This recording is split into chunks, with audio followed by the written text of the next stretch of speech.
अपनी पहचान मत भूलो। एक घने जंगल में एक छोटी सी कोयल रहती थी। उसकी आवाज बहुत मीठी थी, लेकिन वो खुद को बाकी पक्षियों से कमजोर समझती थी।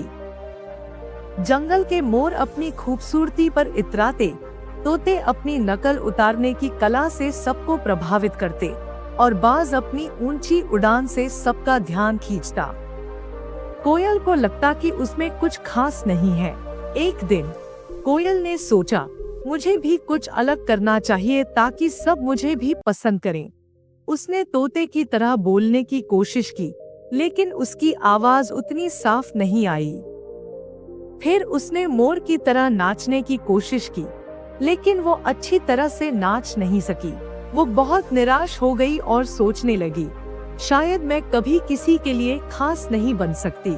ऐसे ही समय बीतता गया और वो दूसरों की तरह बनने की कोशिश करती रही।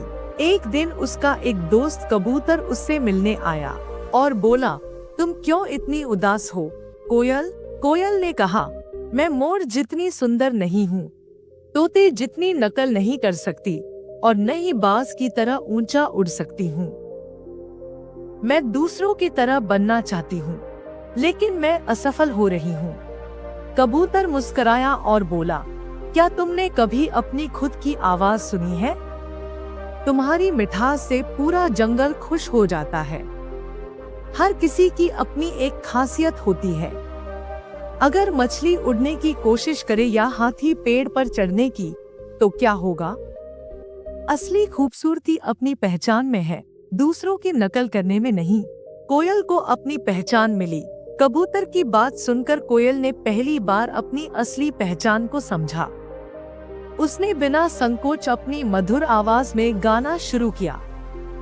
पूरा जंगल शांत हो गया।